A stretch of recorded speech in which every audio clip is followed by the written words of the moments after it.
Morning students. आज हम लोग बीकॉम पार्ट सेकंड में इनकम टैक्स सब्जेक्ट है हमारा, उसका सैलरी वाला चैप्टर पढ़ रहे हैं। इसमें हम लोग देखते हैं कि हमारी जो आय होती है विभिन्न साधनों से, उसको विभिन्न शीर्षकों में विभाजित करते हैं। जैसे इनकम फ्रॉम सैलरी है, इनकम फ्रॉम हाउस प्रॉपर्टी है, profit from business and profession है, कैपिटल गेन से इनकम है, अन्य साधनों से आए हैं। इस प्रकार हमारे आय के 5 शीर्षक है। इसमें महत्वपूर्ण शीर्षक है हमारा सैलरी। आयकर अधिनियम में वेतन की कोई स्पष्ट परिभाषा नहीं दी गई है। केवल यह बताया गया है कि वेतन में कौन कौन सी आयों को शामिल किया जाता है। निम्न आयों को वेतन में शामिल किया जाता है। गत वर्ष में करदाता को अपने वर्तमान अथवा भूतपूर्व नियोक्ता से प्राप्य कोई वेतन, भले ही इसका भुगतान कर्मचारी को मिला हो अथवा नहीं। गत वर्ष में करदाता को अपने वर्तमान अथवा भूतपूर्व नियोक्ता के द्वारा दिया गया वेतन, चाहे भले ही यह वेतन उसे उस समय तक प्राप्य नहीं हुआ हो। वेतन के संबंध में कुछ महत्वपूर्ण बातें हैं। नियोक्ता व कर्मचारी का संबंध होना आवश्यक है। जब भी हम लोग देखते हैं कि इनकम फ्रॉम सैलरी में आप इनकम को लोगे तो यह देखोगे कि वह इनकम किससे मिली है। इसके लिए आवश्यक है कि जिसको मिली है उसमें और देने वाले में नियोक्ता व कर्मचारी का संबंध होना आवश्यक है। नियोक्ता एवं कर्मचारी का संबंध वास्तव में एक स्वामी और सेवक जैसा होता है। स्वामी की हैसियत से नियोक्ता कर्मचारी को निर्देश देता है, कौन सा कार्य करेगा, कौन सा कार्य कब नहीं किया जाएगा, कैसे किया जाएगा। और सेवक के रूप में कर्मचारी अपने मालिक द्वारा दिए गए निर्देशों का पालन करने के लिए बाध्य होता है। ऐसी स्थिति में जाना जाएगा कि यह दोनों नियोक्ता व कर्मचारी के संबंध से जुड़े हुए हैं। नियोक्ता के शब्द के अंतर्गत सभी प्रकार की नियोक्ताओं को शामिल किया जाता है, जैसे सरकार, कोई स्थानीय सत्ता, कंपनी, अन्य कोई सार्वजनिक संस्था, विदेशी सरकार अथवा निजी क्षेत्र में कार्य करने वाला भी कोई व्यक्ति अथवा फर्म, सभी नियोक्ता की श्रेणी में आते हैं। इसी प्रकार वर्तमान, भूतपूर्व, भावी किसी भी नियोक्ता से अथवा सभी नियोक्ता से गत वर्ष में मिलने वाले वेतन को वेतन से आय शीर्षक में शामिल किया जाता है। सेकंड पॉइंट है हमारा, वेतन में मजदूरी को भी शामिल किया जाता है। आयकर अधिनियम में वेतन तथा मजदूरी दोनों में भेद नहीं किया गया है। इन दोनों साधनों से प्राप्त होने वाली आय पर वेतन शीर्षक के अंतर्गत ही कर लगाया जाता है। उच्च अधिकारी को मिलने वाले पारिश्रमिक को वेतन तथा मजदूरों व कारीगर को मिलने वाले पारिश्रमिक को मजदूरी कहा जाता है। वेतन का स्वेच्छा से छोड़ना अथवा त्यागना। यदि कोई कर्मचारी अपनी स्वयं की इच्छा से यदि वेतन त्यागता है तो इसे वेतन पर आयकर चुकाना पड़ेगा। वेतन का स्वेच्छा से त्यागना वेतन का विनियोग अथवा उपयोग ही माना जाता है, अतः ऐसे वेतन पर कर लगता है। कर मुक्त वेतन। यदि किसी कर्मचारी को अपनी नियोक्ता से कर मुक्त वेतन मिलता है तो इसका तात्पर्य यह नहीं है कि ऐसे वेतन पर आयकर नहीं लगेगा। कर मुक्त वेतन का यह अभिप्राय है कि ऐसे वेतन पर जो भी नियोक्ता द्वारा चुकाया गया है कर, और कर्मचारी कर निर्धारण के समय उसकी कुल आय में केवल वेतन ही नहीं, नियोक्ता द्वारा चुकाया गया आयकर भी शामिल किया जाता है। परंतु नियोक्ता द्वारा चुकाया गया कर कर्मचारी द्वारा चुकाया गया माना जाता है तथा कर्मचारी द्वारा चुकाए जाने वाले कुल कर में से नियोक्ता द्वारा चुकाए गए कर की राशि को कम कर दिया जाता है। नियोक्ता के अतिरिक्त अन्य व्यक्ति से प्राप्त रकमें। यदि किसी व्यक्ति को अपने नियोक्ता के अलावा किसी अन्य व्यक्ति से कोई लाभ, अनुलाभ अथवा पारिश्रमिक मिलता है तो उसे उस व्यक्ति की आय में वेतन शीर्षक में शामिल नहीं कर नहीं लगाया जाएगा। ऐसी प्राप्तियों के कुछ उदाहरण इस प्रकार हैं, जैसे किसी शिक्षक को निरीक्षक के रूप में यदि कार्य करता है, विश्वविद्यालय बोर्ड का अन्य कोई कार्य मिलता है तो ऐसा कोई पारिश्रमिक मिलता है तो यह नियोक्ता के अतिरिक्त अन्य व्यक्ति से माना जाएगा और इस पर नियोक्ता कर नहीं लगाएगा। किसी कंपनी के ऐसे संचालक को जो कंपनी का कर्मचारी नहीं है प्राप्त संचालक शुल्क और अन्य भुगतान। किसी कंपनी के अंशों व ऋणपत्रों को बेचने से प्राप्त होने वाला कमीशन। किसी व्यक्ति की संपत्ति पर बेचने से प्राप्त कमीशन। अंकेक्षक को कंपनी से प्राप्त पारिश्रमिक पेशे की आय होती है। वेतन के उपार्जित होने का स्थान। वेतन उस स्थान पर उपार्जित हुआ माना जाता है जिस स्थान पर कर्मचारी अपनी सेवाएं प्रदान करता है। अतः भारत में दी गई सेवाओं के बदले कमाया गया वेतन भारत में उपार्जित माना जाता है। और भारत में कार्यरत ऐसे कर्मचारी को जो छुट्टियों में विदेश चला जाता है और विदेश में दिया गया छुट्टियों का वेतन भारत में उपार्जित माना जाता है।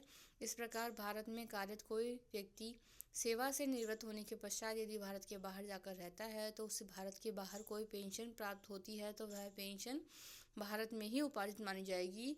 उसको इस पेंशन पर भारत में आयकर चुकाना पड़ेगा, चाहे वह अनिवासी ही क्यों न हो। इसका कारण यह है कि पेंशन उसे भारत में प्रदान की गई सेवाओं के प्रतिफल के रूप में प्राप्त होती है।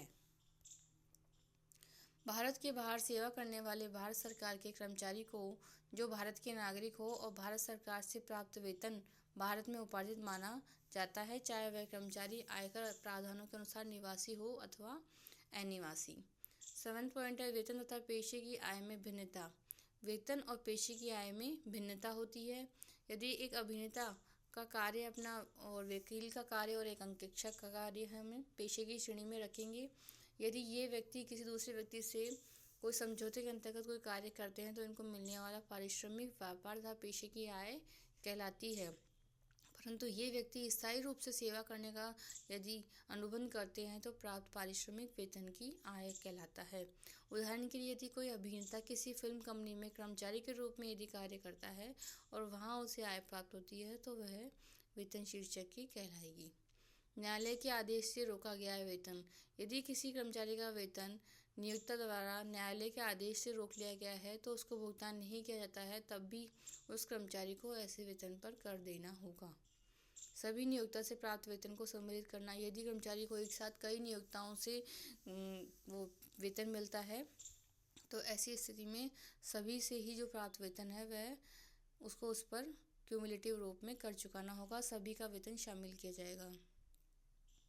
वेतन किसी भी अवधि के आधार पर प्राप्त हो सकता है। वेतन साप्ताहिक, वार्षिक, मासिक, अर्धवार्षिक किसी भी अवधि के अनुसार प्राप्त हो सकता है।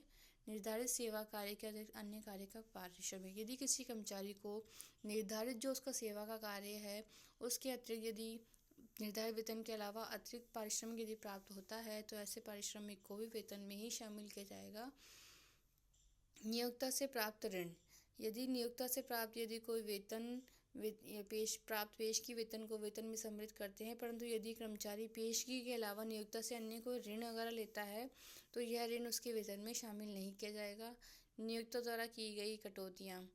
यदि नियोक्ता द्वारा कटौतियाँ की गई, जैसे उदाहरण है कुछ कर्मचारी के वेतन में से भविष्य निधि के लिए जमा करने के लिए कोई रकम काटी जाती है, कर्मचारी को दिए गए ऋण के वसूली के लिए कोई रकम काटी जाती है, कर्मचारी की जीवन बीमा पॉलिसी के लिए यदि कोई रकम काटी जाती है तो सभी राशियां कर्मचारी को प्राप्त मानी जाती है और उसको इन सभी राशियों पर कर देना होता है। सेवा समाप्त होने के बाद मिला हुआ भुगतान व पेंशन। यदि कर्मचारी को सेवा समाप्त हो जाती है तो उसके बाद यदि कोई भुगतान प्राप्त होता है या पेंशन प्राप्त होती है तो उस पर भी कर्मचारी को वेतन की आय के रूप में ही कर देना होता है। वेतन के उपार्जित होने का समय। वेतन शीर्षक की आय के लिए गत वर्ष सदैव कर निर्धारण वर्ष के तुरंत पूर्व का वित्तीय वर्ष होता है, अतः 1 अप्रैल से 31 मार्च तक के वेतन पर कर लगाना होता है। किसी भी माह के वेतन के उपार्जित होने की तिथि सामान्यतः नियोक्ता व कर्मचारी के मध्य हुए समझौते के अनुसार तय होती है। गैर सरकारी कर्मचारी के लिए 1 अप्रैल से 31 मार्च तक की अवधि के लिए वेतन लिया जाता है, जबकि सरकारी अर्ध सरकारी कर्मचारियों के लिए 1 मार्च से लेके 28 फरवरी तक का वेतन लिया जाता है कर की गणना के संबंध में। यदि वेतन, बोनस, भत्ते आदि में वृद्धि का निर्णय पिछली किसी तारीख से लिया गया है तो संपूर्ण बकाया राशि उस गत वर्ष में ही प्राप्य मानी जाएगी। वेतन में क्या क्या शामिल होता है? वेतन के अंतर्गत निम्न को शामिल करते हैं: मजदूरी, पेंशन, ग्रेजुइटी, फीस, कमीशन, अनुलाभ, अग्रिम वेतन, कर्मचारी द्वारा नौकरी पर रहते हुए उपभोग न की गई छुट्टियों की किसी अवधि के लिए प्राप्त किया गया कोई भुगतान। मूल वेतन। सामान्यतः कर्मचारी को मिलने वाला कुल वेतन में कुछ राशि मूल वेतन के नाम से दी जाती है तथा शेष राशि भत्ते व अनुलाभ के रूप में दी जाती है। मूल वेतन से आशय उस वेतन से होता है जो वेतनमानों के अनुसार दिया जाता है। वेतनमान कर्मचारी की मूल वेतन वृद्धि की प्रक्रिया बताते हैं। मूल वेतन में बोनस, भत्तों, सुविधाओं को शामिल नहीं किया जाता है। यदि किसी कर्मचारी की नियुक्ति वेतनमान में की जाती है तो उस कर्मचारी का प्रारंभिक वेतन और उसमें प्रतिवर्ष होने वाली वृद्धि दी जाती है, जैसे 8,400, 9,200, 600।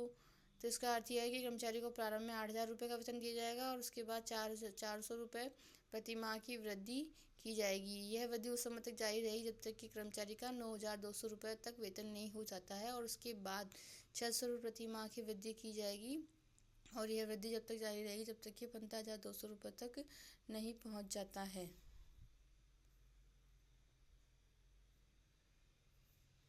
यदि कोई कर्मचारी गैर सरकारी सेवा में हो तो उसकी नियुक्ति 1 जुलाई 2015 को की गई हो तो उसे निम्न प्रकार वेतन प्राप्य होगा: 1 जुलाई 2015 से लेकर 30 जून 2016 तक 8,000 रुपये प्रति माह, 1 जुलाई 2016 से 30 जून 2017 तक 8,400 रुपये प्रति माह। 1 जुलाई 2017 से 30 जून 2018 तक 8,800 रुपये प्रति माह और इस प्रकार 9,200 और 9,800 रुपये प्रति माह प्राप्त होंगे। उपरोक्त तालिका के अनुसार कर्मचारी को गत वर्ष 2019-20 के दौरान अर्थात 1 अप्रैल 2019 से 31 मार्च 2020 के बीच इस प्रकार वेतन होगा: 9,200 इंटू 3 27,600 और जुलाई 19 से 31 मार्च 2020 तक का वेतन 88,200। 9,800 रुपये प्रति माह की दर से 9,800 इंटू 9 तो कुल मूल वेतन यह है हमारे पास कुल 9,800 रुपये प्रति माह की दर से 9 महीने का आ गया है 88,200। तो हमारा कुल वेतन हो गया है 27,600 में हम लोग जोड़ेंगे 88,200 को 1,15,800। Thanks student.